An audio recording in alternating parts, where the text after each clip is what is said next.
국사 이제 들어갈게요. 국사는 최근까지 공부한 것도 있고, 그 다음에 좀 여러분 자체도 제가 보기엔 신경을 좀 많이 쓰실 거예요. 왜냐면 배점도 높고, 그 다음에 굉장히 까다롭다고 생각하기 때문에. 그래서 보면 의외로 또 국사를 잘 하시는 분들이 있어요. 왜냐면 그 전에 있던 또 기본 실력이 있고, 그 다음에 신경도 더 많이 쓰고.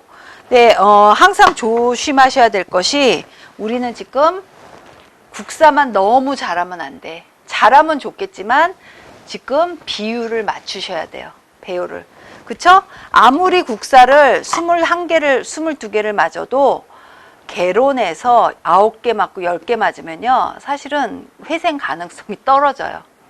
적어도 개론, 그 다음에 법규, 자원에서 13, 4개, 정말 미니멈 14개, 15개, 16개 정도는 맞고 국사를 굉장히 많이 맞아야 좀 밸런스가 맞는단 말이에요. 그렇죠? 그러니까 너무나 국사에 올인은 하지 마시고요. 그런 시간이 있으면 조금 법규에 더 신경 쓰세요. 개론도 마찬가지예요.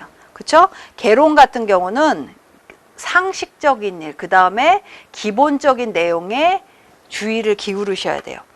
지금 390페이지 보면요, 선사시대는 앞쪽에 선사시대, 뭐 제가 뭐 지금 와서 신석기 시대는 이랬어요, 이거 말 안 해도 돼. 그런데 앞쪽에서 적어도 2-3 문제, 3-4 문제 나올 수 있어요. 특히 신석기 문제 가장 많이 나와. 그러면 여러분이 너무 헷갈려 하는 거예요. 구석기 때야, 이거 신석기 때. 정말 헷갈리면요, 신석기를 중심으로 외우세요. 신석기를 정확히, 신석기 때 무슨 일이 벌어지고 무엇을 썼고 뭐 어떤 변화가 있었고 이거를 중심적으로 외우고, 그 다음에 구석기와 청동기를 구분하세요. 그러면 이해가 더 빠를 거예요. 그래서 392페이지 보면 거기서부터 이제 한반도 출현되고요, 구석기, 신석기 쭉쭉 나오죠. 요 항상 제가 얘기하잖아요. 요 비교점을 막 뭉뚱그려서 이게 이거지 이렇게 외우면요, 절대로 맞출 확률이 떨어져요. 그러니까 이제 어떻게 해야 돼? 신석기를 정확히 외우는 거야. 이때 무슨 일이 있었고, 벼농사는 어떻게 됐고, 뭐 이렇게 어디서 살았고, 이런 것을 정확히 외운 다음에 구분하실 수 있어야 돼요. 왜냐하면 그 문제가 나올 거예요. 그냥 이렇게 툭 던지는 거야. 유적지, 지금 남은 뭐 유물들을 툭 던져놓고 이 시대에 일어난 일들의 설명으로 옳지 않은 것을, 옳은 것은 약간 막 짬뽕을 해놔. 그렇게 하면 헷갈린단 말이에요. 그러면 가장 중심적인 것만 정확히 알아도 그것만 딱 집어내서 다른 건 걷어내면 되잖아요. 그러니까 물론 다 정확히 알면 문제가 없는 거지만, 너무 헷갈릴 경우에는 신석기를 딱 정점으로 해서 신석기를 정확히 이해하세요. 왜 제가 신석기 얘기를 하냐면, 구석기에서 신석기 때 많은 일들이 일어나. 그런 다음에 청동기로 넘어간단 말이에요. 그렇기 때문에 그 중심에 신석기를 정확히 외우시면 헷갈릴 염려가 아주 줄어드는 거죠. 다음 페이지 394페이지에 국가가 형성될 적의 신석기였어요? 청동기였죠. 청동기 초기 철기로 들어가요. 그러면서 이때 고인돌이 나와. 청동기 하면요, 이제 그냥 툭 쳐도 고인돌이 나와야 돼. 그쵸? 그리고 395페이지에서 이제 이제 도구들도 좀 달라졌어. 그러면 이제 청동기와 철기를 구분해야 돼. 그쵸? 철기 때는 이랬었어. 요거요, 별거 아닌 것 같아도요, 무슨 세영동검, 잔무늬 거울, 이런 것도 막 헷갈려요. 그런데 제가 법을 알려드렸잖아요. 좀 더 진화될수록 세밀해져. 그 다음에 좀 더 잘게 돼. 막 예전에 막 뭉뚱그려서 그냥 굵었던 게, 예를 들어서 아주 그랬던 게 거칠고 막 이랬던 게 이제는 뭐가 돼? 아주 잔무늬 이렇게 된단 말이야. 그러니까 그것도 법칙을 아는 사람, 인류의 그 진화 법칙, 속도를 아는 사람이면은 무조건 머릿속에 잔무늬 뭐 이렇게 안 외워도 되는 거예요. 잔무늬 뭐 이런 거 안 외워도 돼. 그냥 흘러가듯이 지금 세월의 흐름을 이해하시면 되는 거예요. 이제 397페이지에 고조선 나왔어요. 고조선 때 위만조선도 또 나오죠. 그 다음에 고조선의 사회상, 그 다음에 고조선은 충분히 같이 나올 수 있는 문제가 여러 국가들이 있어. 고조선이 멸망당했을 적에 이미 국가들이 포진하고 있었어. 부여. 그 다음에 부여도 또 매번 문제 나오는 거죠. 부여 때 무슨 풍습이 있었대? 무슨 법이 있었대? 그리고 무슨 시족들이 지배했었대? 이거 완전히 이제 하나의 트레이드 마크가 됐잖아요. 부여에서 다 지금 사실은 전파된 거죠. 고구려, 백제 다 지금 그 문화를 갖고 온 거나 마찬가지예요. 심지어 가야에서 가야 무덤, 대성당 뭐 이런 데서 나온 김해 쪽에서 나온 그 단지들, 청동 단지도 어디서 나온 거라고 그랬어요. 비슷한 모양들이 나온 것들이 부여에서 갖고 온 거예요. 그런 거 보면 문화가 단절되는 게 아니고 전파되고 거기서 또 변화가 이루어지면서 다시 발전하는 거죠. 그래서 부여 같은 경우는 이런 일들은 있었고, 맨날 부여하면은 그 얘기 먼저 나오죠. 사출도, 그쵸?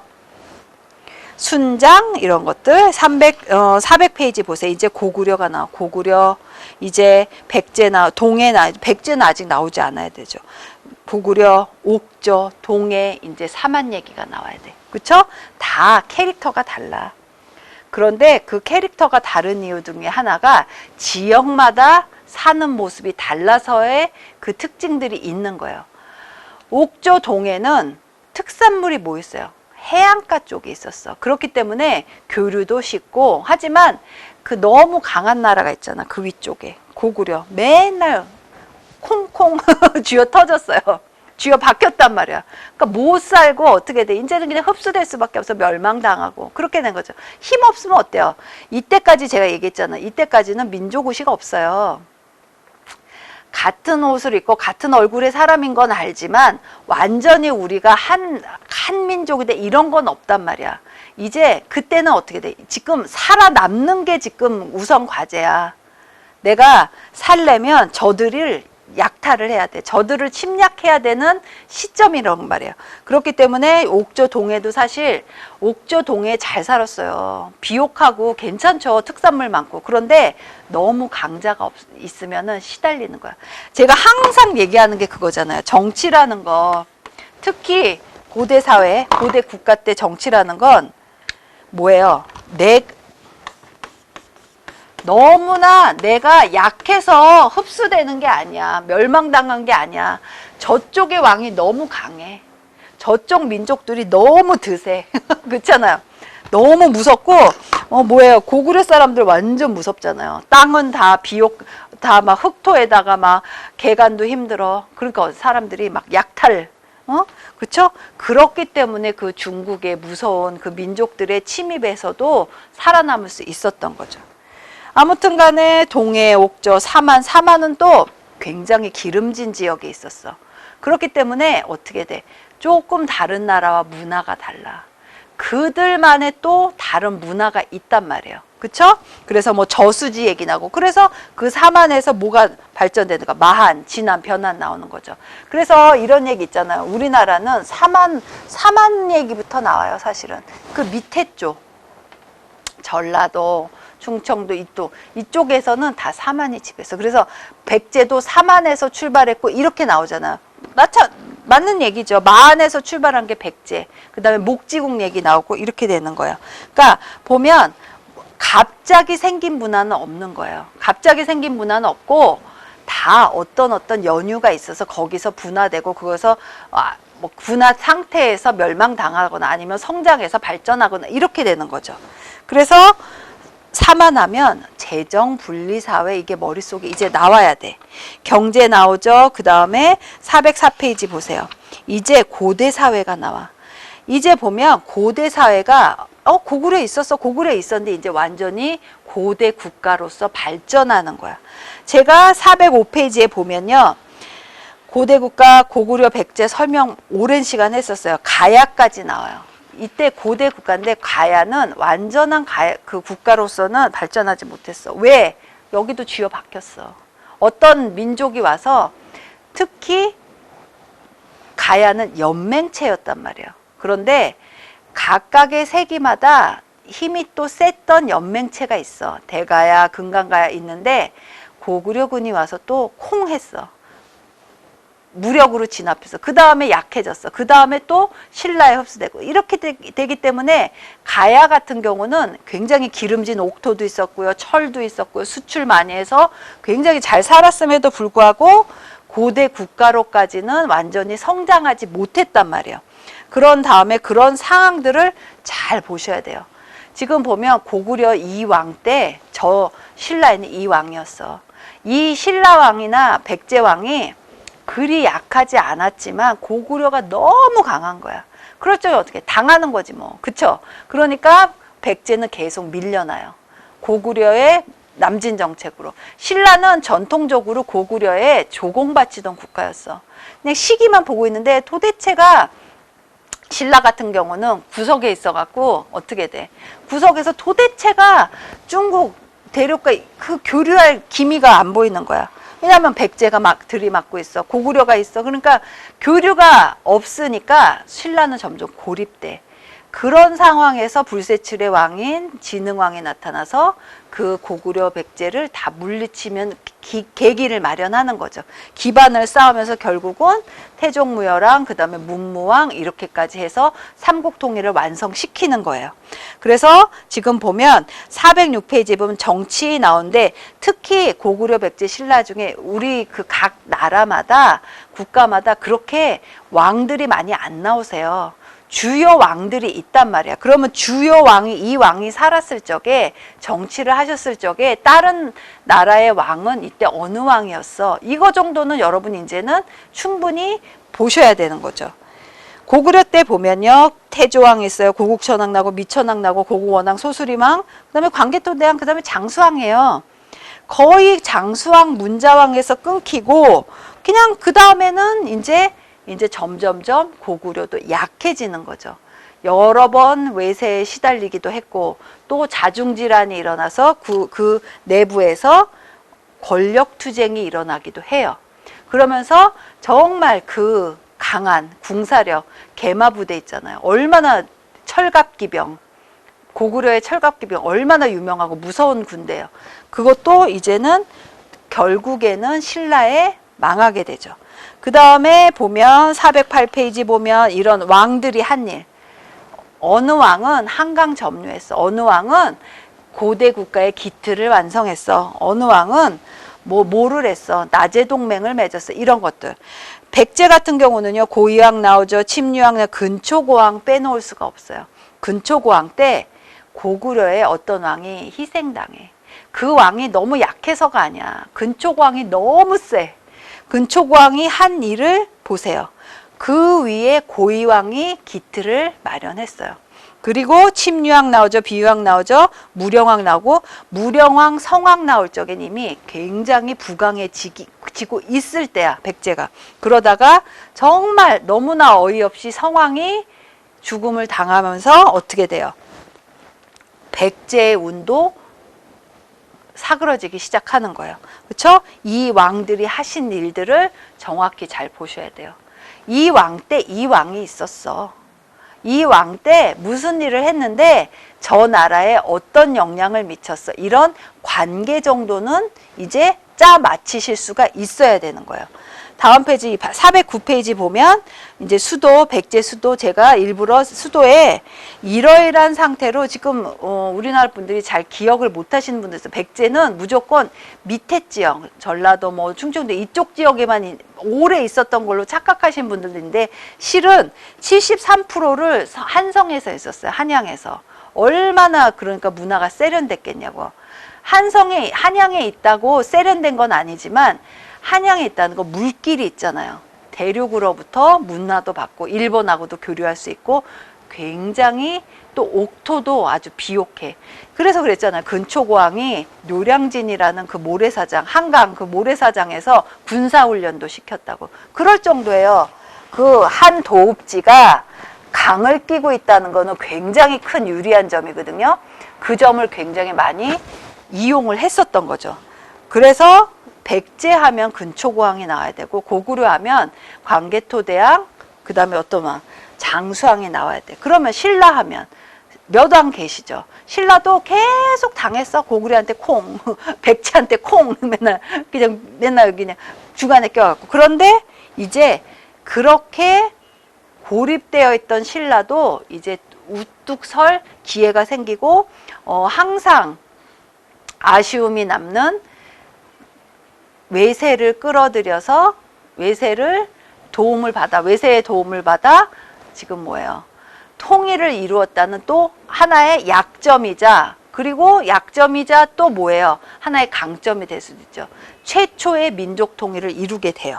지금 보면 신라 보면요, 뇌물마리간 얘기 나오죠. 지증왕 얘기 나오고 법풍왕, 진흥왕, 이때가 아주 전성기예요.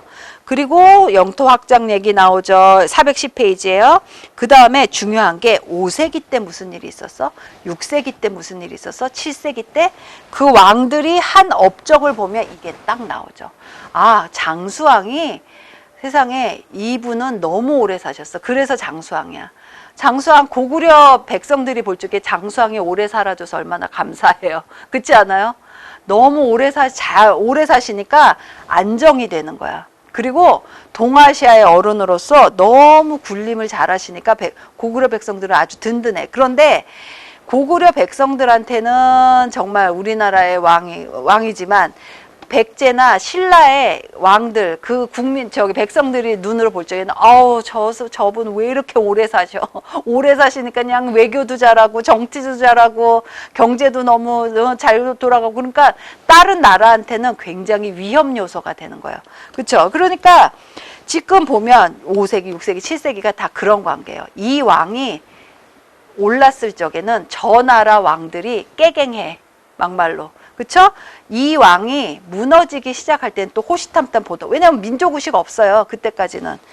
그냥 저 나라가 없어져야 우리나라가 산다는 그런 의식이 팽배했을 때야. 그러니까 서로 물고 뜯는 그 관계가 되는 거죠. 그래서 5세기, 6세기, 7세기 때 이런 관계들이 생기고, 그 다음에 당나라가 들어옴으로써 뭐 외세의 그 세력들이 들어오는 계기가 되기도 하고, 그걸 또 물리친 왕이 문무왕이에요. 그렇죠? 삼국의 외교 굉장히 중요해요. 삼국의 외교, 고구려는 어떻게 했어? 왜냐하면 특히 삼국의 외교에서 외교를 잘한 나라가 백제란 말이에요. 그 근초광 어떻게 몇십 년 동안 계속 그때는 외였죠. 외나라에 계속 물자도 보내고 도움도 많이 주고 막 해. 그래서 필요한 시기에 외를 적절하게 이용하면서 고구려 신라를 견제를 했었단 말이에요. 굉장히, 그러니까 그 근초광 같은 경우는 하루아침에 대왕이 된 게 아니야. 장기적인 프로젝트로요, 장기적인 시각을 갖고 계속 공을 들였어. 심지어 무슨 저기도 줬어. 검도 내렸어. 뭐야? 무슨 도도 내렸어. 그쵸? 그게 그냥 칼 하나 준 거 끝이에요? 그거 아니에요. 그 칠지도를 준 이유가 아주 숨은 뜻이 많은 거야. 백제가 이런 기술도 갖고 있다는 걸 보여주기도 하지만, 외나라를 나중에 활용하고 이용할 적에 쓰기 위해서 참 밑작업을, 지금 말로 하면 밑그림을 그리면서 밑작업을 한 거였죠. 그러니까 이 백제는 외와의 관계를 통해서 신라도 견제하고 고구려도 견제하고 견제를 굉장히 잘했었어요.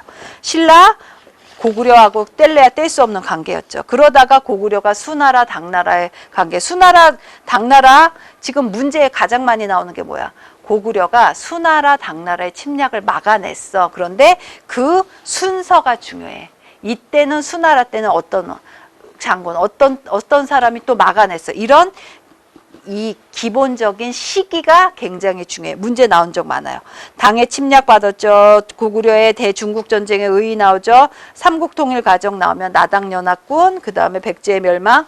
백제가 멸망을 먼저 했어요. 고구려가 멸망을 먼저 했어요. 찾아내셔야죠. 그리고 삼국통일의 의의 나오죠.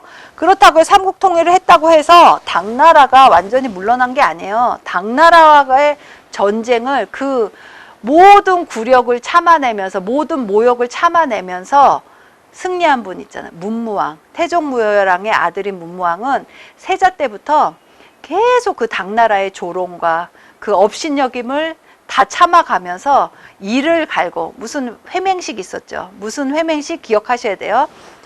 해맹식에서의 그 굴욕까지 감수하면서 어떻게 돼요? 전쟁을 준비하고 성을 정비하면서 결국은 당나라를 몰아내요. 그쵸? 제가 항상 얘기하잖아요. 강한 사람이 오래 사는 게 아니에요. 남는 게 아니야. 오래 질기게 버티고 끈질기게 참다 보니까 강해지는 거예요. 그쵸?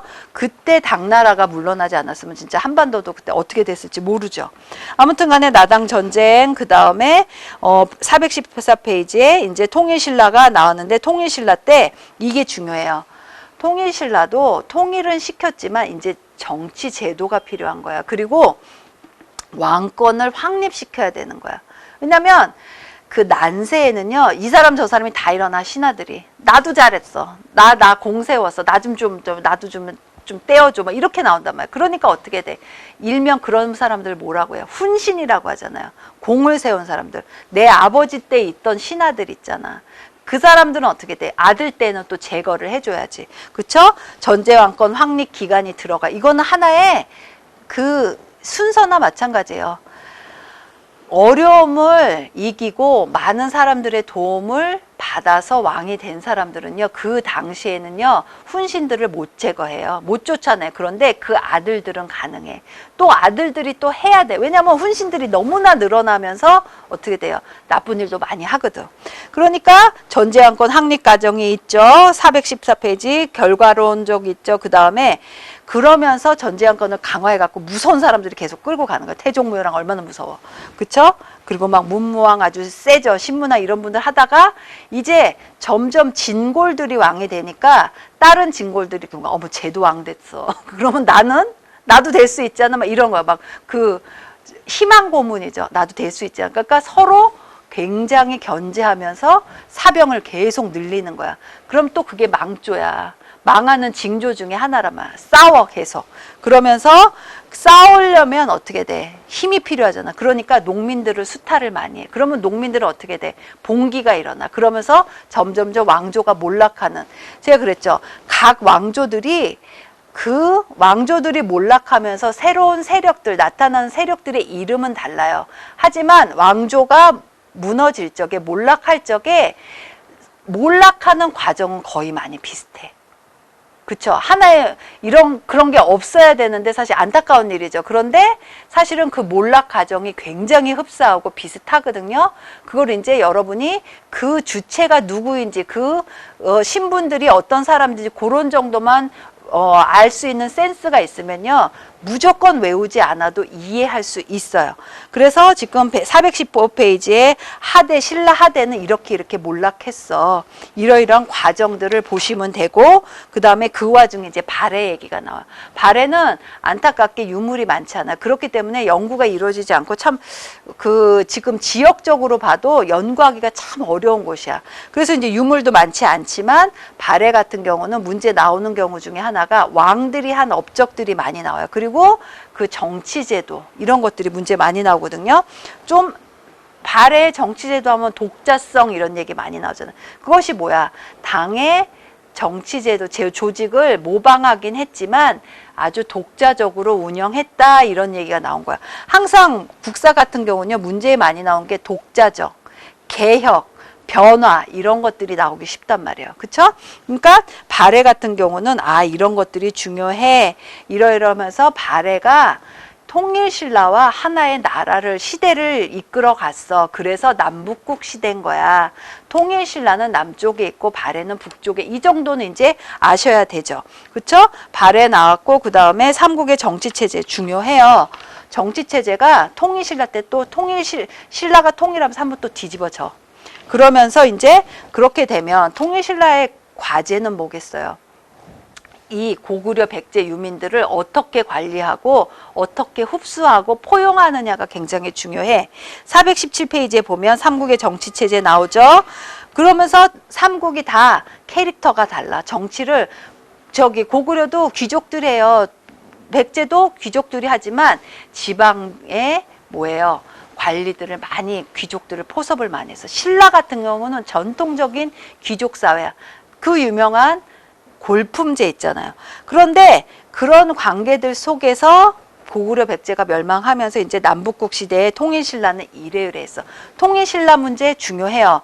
지금 추세가 통일신라 문제가 예전에 한두 문제, 두세 문제 나왔다면 지금은 한 대여섯 문제까지 올라갔거든요.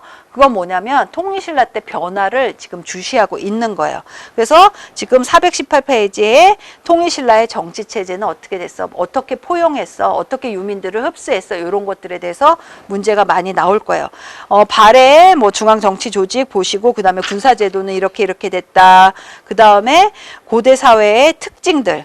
그쵸? 사회 뭐 이랬어. 고구려의 특징이 있고 백제 특징이 있죠. 신라는 전통적으로 화백해 있고 골품제도 있고 뭐 이렇게 나눠져. 화랑도 있고 뭐 이렇게 세소곡에 툭툭 나와야 돼. 그 다음에 통일신라의 사회상, 통일신라 후반기에 되면 사회상이 그냥 사실 엉망진창이 되죠. 아무튼 간에 백제 사회상 나와요. 고대 경제 수치제도 나오죠. 424페이지에 보면은 무역은 이렇게 이루어지고 통일신라의 경제구조 이랬고 통일신라의 경제활동을 말할 적에 빼놓지 않고 나오는 인물이 장보고란 인물이에요. 왜냐면 통일신라 때는 무역이 성행했거든. 장보고가 제거당하기 전까지 굉장히 심지어 페르시아산 카페트까지 왔다고 했잖아요. 그런데 뭐 정치적인 이유로 제거당하면서 이제 무역도 죽게 되죠. 그래서 경제 생활은 이랬고 완전히 신라는요 귀족 생활이에요. 귀족 완전히 나눠지는. 그쵸? 그리고 발해 수치제도 농업경제 이런 것들이 있어. 이런 것들 머릿속에 넣어두세요. 그리고 일단 각각의 나라들의 사회상, 경제상, 문화상을 머릿속에 넣어두시고 비교할 수 있으면 돼요. 고대 문화의 특징들 있잖아. 고구려는 이런 특징이 있어. 신라는 이래. 백제는 이래. 그쵸? 고대 문화의 전파 요거 중요하죠. 427페이지에 일본의 문화를 전파했는데 다 내용들이 다르고 시대마다 전해준 문화의 명칭들이 달라. 이런 것들. 다음 페이지 428페이지에 사상이 있고요. 특히나 신라와 통일신라 때 이 사상 체계가 많이 굉장히 발달해요. 불교 있죠. 도교 나오죠. 뭐 여러 가지 뭐 나오죠. 그다음에 풍수지리설. 왜냐면 항상 왕조가 몰락할 쯤에 되면은 풍수지리설, 도천 막 이런 얘기 자꾸 나와. 그쵸? 그다음에 발해의 학문 얘기 나오죠. 그다음에 429페이지에 보면 과학기술들 얘기 나와요. 그러니까 신라 같은 경우는요. 1000년이나 지속됐잖아요. 천년고도라고 하잖아요. 얼마나 문화가 많아요. 지금 그냥 눈에 보이는 것만 해도 그냥 무슨 왕릉이 그냥 무덤이고 경주 뭘로 지정됐어요? 국립공원이잖아요. 그냥 야외 박물관이야. 그러니까 완전히 문화가 싹 튼 거예요. 꽃 피운 거예요. 금의 나라, 무덤의 나라 이렇게 되죠. 430페이지, 441페이지, 31페이지 쭉쭉 보시고 도교, 고구려 벽화, 고분벽화, 무령왕릉 백제하면 문화 나오면요. 무령왕릉이 안 나올 수가 없어요. 4,600여 점이 나왔기 때문에 그리고 백제 무령왕 때 그 무덤 안에서 여러 가지 문화의 흔적이 발견돼. 중국, 양나라, 남조와도 교류가 있어서 일본, 백제 무령왕의 그 관을 보면요. 일본의 금송 있죠. 소나무. 아주 좋은 소나무 관으로 돼 있어요. 그럼 뭐야? 그거는 일본과도 교류가 있었다는 거죠. 그쵸? 요런 거 보시면서 비석도 나와. 비석 얼마나 중요해. 비석 자체가 중요한 건 아니에요.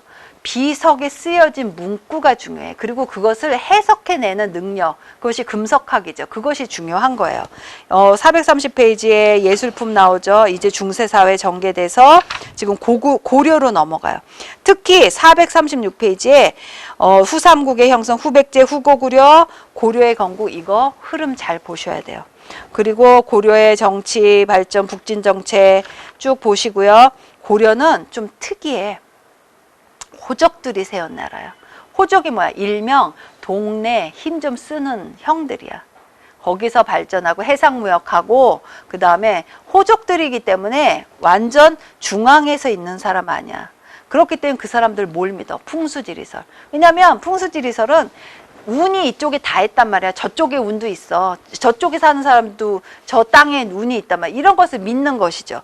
그러니까 지금 보면 여러 가지 호족 견제책들도 많이 써요. 쟤들이 너무 크면 안 돼. 그러니까 태조가, 고려왕건 태조가 한 일 뭐예요?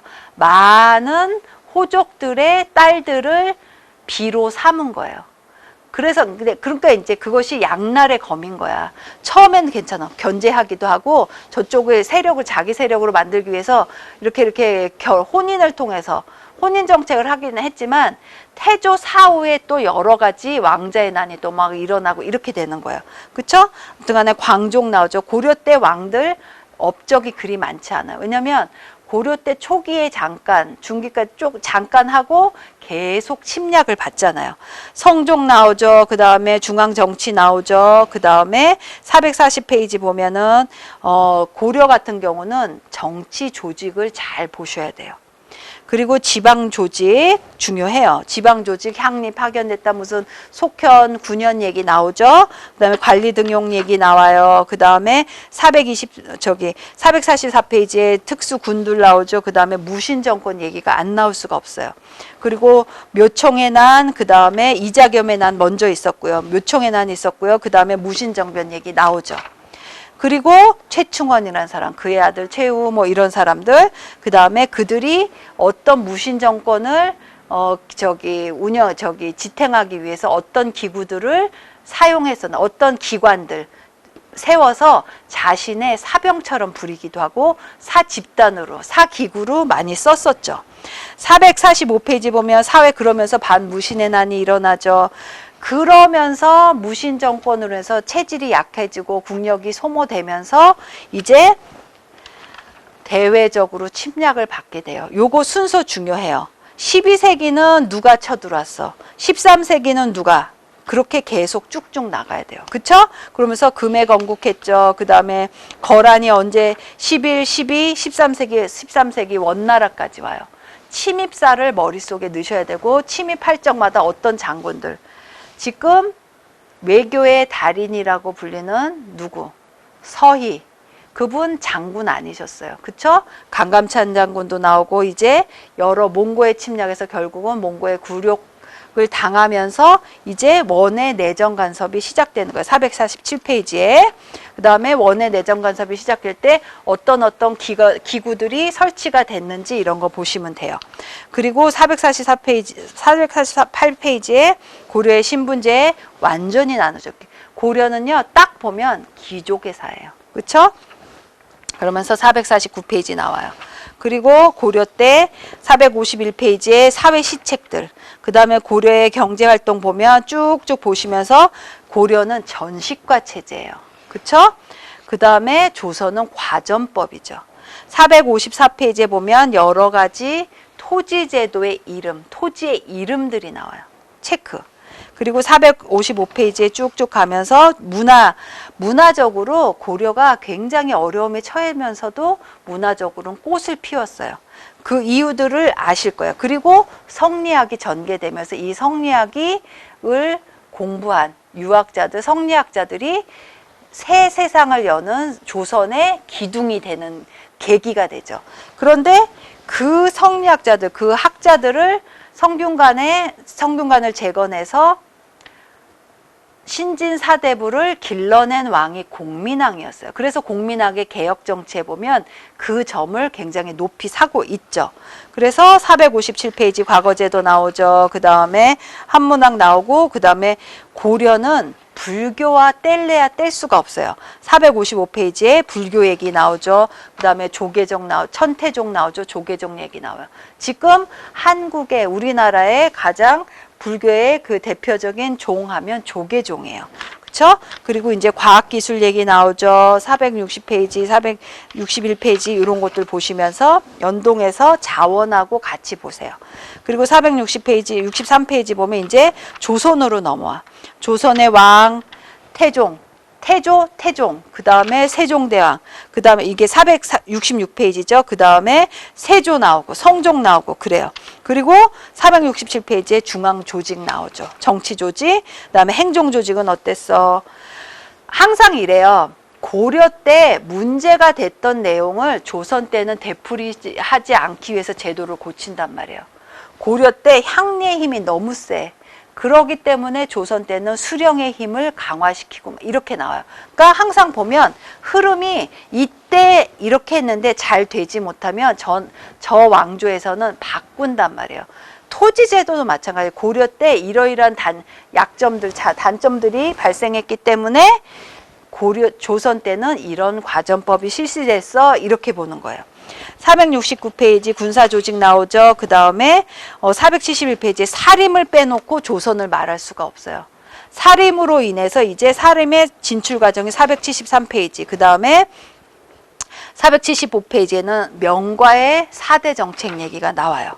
그러면서 점점점 사림이 붕당화되면서 이제 476페이지에는 이제 전쟁이 일어나죠. 외란의 침함, 외란전 정세, 그리고 이제 광해군의 중립정치 나오죠. 그러면서 이제 여러 가지 호란도 일어나고 이렇게 돼. 이 전쟁의 역사가 이제 가장 무능했던 왕들 나오시죠. 그리고 479페이지에 신분제의 동요 나오면서 나라의 기조가 흔들리잖아요. 그러면요, 신분제의 동요가 안 일어날 수밖에 없어요. 그래서 481페이지 보면 향촌사회 경제정책 나오죠. 그 다음에 여러 가지 과전법 얘기가 482페이지에 나와요. 그리고 이제 그렇게 되면서 시스템이 굴러가질 않는 거야. 그러면서 483페이지에 수치제도가 문란하게 돼요. 굉장히 중요한 내용. 왜냐면 지금으로 따지면 서민, 예전으로 따지면 농민들, 이런 분들은요, 어떻게 돼? 이 수치제도가 삶의 전부나 마찬가지야. 세금 바치다 끝나. 그쵸? 아무튼 간에 세금 바치다 끝나고, 군역 지다가 끝나고, 곡물 바치다 끝나고, 이렇게 되는 거야. 483페이지 그 내용이 나오고요. 그 다음에 양반 평민의 얘기 나오고, 그 다음에 민족문화의 발달 얘기가 나오죠. 485페이지. 그리고 한글 창제. 문화적으로 조선 때 꽃피었어요. 그렇죠? 요거 보시면서 487페이지 나오고, 그 다음에 조선 전기 때 불교 과학기술, 조선 전기 때부터요, 이제 서서히 과학기술이 발전할 기미가 보이는 거야. 그러면서 중기 이후로 굉장히 급속한 농업의 변화, 그 다음에 여러 가지 일들이 벌어지면서 완전히 계급이 뒤집어지면서 땅을 많이 갖고 있는 사람들은 더 많이 부자가 되고, 그 외의 사람들은 소작농이 되거나 아니면 무슨 노동자로 이렇게 신분이 바뀌는 형태가 이루어지죠. 491페이지 문학 나오죠. 그 다음에 그림과 글씨 나오죠. 그 다음에 공예 나와요. 그 다음에 494페이지에 보면요, 근대사회로 쭉쭉 가면서 이제 근대사회가 나온다는 거, 태동이 되는 거예요. 태동이 되는 건 뭐냐면 이제 새로운 학문이 나오기 시작한다는 의미인 거야. 성리학이었잖아, 계속. 이제 실학이 나와. 실생활에 필요한 학문 등에 대한 시대적 요구가 나오는 거죠. 그래서 495페이지에 보면은, 통치체제도 이제 변동이 일어나. 변동은 왜 일어나는 거예요? 올바르지 않거나 실정에 맞지 않았던 것들을 고쳐가기 시작한다는 뜻인 거예요. 496페이지에 보면 여러 가지 정쟁, 탕평정책, 그 다음에 붕당정치, 그러면 붕당정치 얘기 나오죠. 그러면서 498페이지에 영조 얘기가 나오고 정조 얘기가 나와요. 탕평책 하면 그 두 왕이 나오셔야 되는 거죠. 탕평책, 붕당정치를 어떻게 해서 타개해 보려고 노력은 했으나 정조는 굉장히 힘센 왕이셨죠. 왜냐하면 일단 그 정조 대왕 자체가 힘이 세, 능력이 너무나 뛰어나셔. 그러니까 막 힘으로, 실력으로 찍어 누르는 거야. 그렇게 아는 것도 많고. 그러니까 잘 가던 그런 정치, 그 개혁들이 그분의 빠른, 갑작스러운 서거로 인해서 어떻게 돼요? 완전히 무너지면서 이제 499페이지에 세도 정치가 나타나는 거예요. 세도 정치만 없었어도 사실 조선의 그 구한말의 그런 안타깝고 참 마음 아픈 일들이 벌어지지 않았을지도 몰라요. 아무튼 간에 500페이지에 보면 대외관계, 청과의 관계들 나오죠. 그 다음에 사회적 변화, 501페이지 이제 변화가 완전히 뒤집어지는 변화들이 일어나고 이제 가족의 여러 가지 모습들도 변화들이 일어나요. 그것이 502페이지예요. 503페이지에 보면 농민층의 분화 일어나죠. 수치제도의 개편이 505페이지에 일어나요. 그리고 계속적으로 변화가 일어나면서 서민경제 발전, 지주의 경영 변화도 일어나요. 507페이지. 그리고 지대 변화, 이제 법들이 무슨 그 농지개혁처럼 도조법, 타조법에서 도조법 되고 뭐 급납화되고 완전히 일대 변혁이 일어나는 거죠. 일대 공물도 이렇게 바치고 이제 법들이 다 바뀌는 거야. 509페이지 보면 사상, 개인, 일반, 사적인 상인들이 나타. 예전에는 다 어디에? 관청에 소속된 공인들이었어. 이제는 사상들이 들고 일어난 거야. 아주 변혁을 이루면서 일대 경제의 하나의 개혁을 선포하는 거나 마찬가지예요. 그래서 포구에서의 뭐 장시의 발달 이런 내용들 나오고 화폐 보고 일어나고요. 그 다음에 사상도 그래요. 511페이지 보면 실학의 완전히 이제 실학이 나오기 시작. 그 전까지만 해도 거의 다 뭐 성리학, 뭐 불교, 도교, 뭐 이런 풍수지리서 이런 것들이 나왔는데 이제 실학이란 게 나와. 사람들이 이제는 더 이상 외국도 수신사로 가고 막 그 외교관 뭐 통신사 이렇게 가니까 보니까 너무나 잘 사는 거야. 우리나라 조선에서 맨날 헐벗고 굶주리고 진흙탕에서 막 구르고 이런 게 너무나 당연히 되는 줄 알았는데 영경을 가보니까 너무나 잘 살고들 있어. 정말 이거는 센세이셔널의 일이죠. 그렇기 때문에 실학의 등장으로 이러이러한 학자들이 토지제도를 주장했어요. 511페이지예요. 그리고 국학의 연구들 나오죠. 천문학들 발전 많이 일어났어요.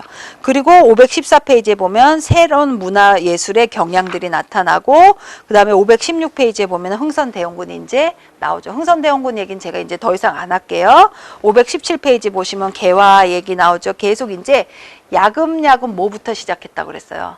막 그냥 문화 통치로 나고 이러지 않았어요. 야금야금 경제적으로 야금야금 먹어들기 시작한 거야.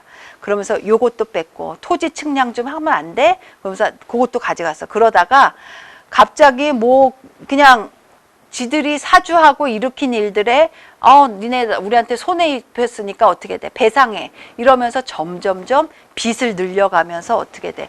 너네 돈 없지? 그럼 돈 빌려줄게. 이러면서 점점점 눈덩이처럼 빚을 늘려가기 시작한 거예요. 그 경제 침탈부터 일어나면서 완전히 구한말 때 그런 일들이 벌어지게 되는 거죠. 518페이지 나오고 그 다음에 519페이지 위정척사 이모군란 얘기 나오죠. 그 다음에 520페이지에 동학농민운동 얘기 나오고 가보개혁, 을미개혁 얘기 나와요. 그 다음에 제2차 가보개혁 나오고 그 다음에 독립협회 얘기 나와요. 그 협회들의 특성도 다르고 하는 일도 약간씩은 다른데 주로 나오는 협회들이 어딘지 제가 얘기한 적 있어요. 독립협회 나오죠. 그 다음에 대한제국 얘기했었죠. 그 다음에 의병 얘기 나왔어요. 그리고 526페이지에 보면 대한자강의 신민회는 완전히 단골 레파토리예요. 그쵸? 한성순보 그 신문들 얘기 나왔었어요. 527페이지 나오죠. 그 다음에 채굴권들 가져가서 이권 침탈들이 어떻게 이루어졌나. 그 다음에 529페이지에 방공령 얘기 나오죠. 그리고 꿈틀거렸어요. 진짜 일제의 침략을 받지 않기 위해서 벗어나기 위해서 꿈틀거렸으나 그것이 다 수포로 돌아갔죠. 530페이지에 보면 그렇기 때문에 대한제국에서 근대 문물들을 많이 들여와요. 그래서 통신시설, 뭐 출판, 화폐주주 이런 거 있었고 그 다음에 531페이지에 보면 근대식 교육기관들도 설립을 많이 하죠. 그리고 533페이지에 보면은 여러 가지 국권 피탈의 과정들 한번 기억하세요. 그리고 신협약 나오고 조선총독부는 이런 일을 했고 그 다음에 식민지 정책에서 세 가지가 나오죠. 첫째, 헌병 경찰 무단 통치, 그 다음에 고등 경찰 문화 통치, 그 다음에 민족 말살, 대륙 병참화 기지, 병참 기지화하는 정책까지 나와요. 경제 수탈 일어나죠. 그 다음에 독립운동, 항일운동 536페이지에 3.1운동의 계기가 일어나요. 대한민국 임시정부 수립 나오죠. 그 다음에 그 임시정부에서 무슨 일들을 했는지, 그 다음에 60만세 운동, 신간의, 그 다음에 근후의 얘기, 그 다음에 광주 학생 항일운동, 요것도 중요해요. 그 다음에 항일운동을 국내에서는 비밀 결사 운동을 하고 해외에서는 어떻게 했어요? 이런 항일 독립 기지를 만들어서 거기서 그 독립운동을 벌였었죠. 그래서 봉오동 전투 일어나고 청산리 대첩, 그 다음에 뭐 간도 참전 일어나고 한국 광복군까지 539페이지에 나와요. 그리고 사회운동, 민족운동들 많이 일어났어요. 신간에 또 나오죠. 그 다음에 541페이지에 보면 물산 장려, 농민운동, 소작쟁이 얘기 꼭 나와요. 다음 페이지 542페이지에 보면 국학운동 나오죠. 국학운동에서 진단학회 나와. 그 다음에 청구학회 얘기 나와. 그쵸? 요런 거 비교하시면서 그 협회에서 회들에서 어떤 일들을 벌였었나. 뭐예요? 어용단체도 있고 그 다음에 뭐예요? 외국된 한국사 연구를 한 단체도 있고 이래요. 그쵸? 543페이지에 보면 그래서 문명퇴치운동 민립대학 얘기 나오죠. 그 다음에 종교 활동하면서 그 교들에서 어떤 무슨 민족활동도 있었고 그 다음에 독립운동도 하고 그랬었어요. 그리고 이제 현대사회 나오면서 건국준비위원회 나오죠. 그 다음에 546페이지에 한반도의 국제적 논의로 해서 회담들이 이루어졌어요. 그리고 대한민국 정부의 수립에서 이런 일들을 했었고 그 다음에 6.25 전쟁이 이러이러한 이유로 발발했었다는 거. 그리고 그 다음에 각각의 정부에서 했던 일들. 그리고 통일정책의 추진들 이런 것들은 문제 나올 수 있죠. 그렇죠? 그리고 여기까지 해서 간단하게나마 제가 포인트별로 집어드렸어요. 그러니까 이것을 보시고 굉장히 헷갈리지만 이것이 굉장히 몇 달간 이루어진 일이기 때문에 그 주마다 공부를 하신 분이라면 충분히 지금 정리하실 수 있을 거예요. 그러니까 중요한 건요. 특히 국사는요. 비슷한 흐름이 있어요. 각 왕조가 무너질 쯤에 나타나는 징조들 굉장히 비슷해요. 그리고 세력들도 이름만 다를 뿐이지 비슷비슷한 세력들이 일어나요. 그것의 공통점을 찾으셔야 돼요. 그 다음에 뭘 봐야 돼요? 차이점을 비교할 수 있어야 돼요. 공통점과 차이점의 비교가 가능해야 돼요. 그렇죠? 그리고 또 뭐가 중요해요? 각각의 인물들이 한 일들, 그 다음에 각각의 협회, 조직들이 한 일들, 세력들이 한 일들이 있어요. 그리고 종교도 마찬가지예요. 종교도 천태종 나왔죠. 조계종 나왔죠. 그 다음 뭐 있어요? 성리학, 학문으로 나왔죠. 유교, 불교, 그 다음에 도교 다 나와요. 그쵸? 그것들의 차이점과 공통점을 보시고 그 다음에 각각의 인물들 있죠. 왕이 한 일. 그 다음에 각각의 인물들도 또 있어요. 장군들. 몇 분 안 되세요. 그리고 그 다음에 학자들. 학자도 조선시대 때 그리 많지 않아요. 대표적인 학자 겸 성리학자, 유교학자 이런 분 따지면 누구예요? 조광조밖에 나올 분이 없어요, 사실은. 그러니까 초기에는 정도전 이런 분에서. 그러니까 공통점과 차이점을 그 시대별로 구분하시고요. 비교하셔야 돼요. 그리고 각각의 인물들이 무슨 일 했어? 묘청이란 사람 뭐 했어? 이자겸은 누구야? 대표적인 인물들 있잖아요. 그쵸? 김부식은 어떤 일을 했어? 서희, 그 다음에 강감찬 이런 분들, 을지문덕, 어디서 나오지? 을지문덕 중요하죠. 왜? 고구려가 수나라 당나라한테 침략을 받았을 적에 무찌른 침략사를 시기별로, 연도별로 구분해 내야 되니까. 그쵸? 국사는 이래요. 각각의 공통점이 있지만 또 차이점들이 있어. 그것을 비교, 구분하셔야 돼요. 그리고 제도들, 정치제도, 토지제도 굉장히 중요하죠. 왜? 지금까지 산업이 없었어. 거의 다 농본주의야. 농업사회란 말이야. 농업정책이 가장 중요해. 그래서 농업정책 때문에 중요한 게 뭐야? 토지제도. 이때는 이런 토지제도를 썼어. 이런 수치제도. 그래서 각 왕조마다 각 세기 말마다 이런 수치제도를 했대. 이게 중요하잖아요. 그쵸? 그것을 머릿속에 딱 정리해 보세요. 그리고 과거제도는 이랬대. 좀 달라진 점은 조선 때 고려와 다른 과거제도가 있었어. 뭐가 추가되면서 좀 세분화되고 달라졌어. 이런 것들. 달라진 점을 많이 신경을 써서 보세요. 국사는 여기까지 할게요. 잠깐 쉬고 할게요.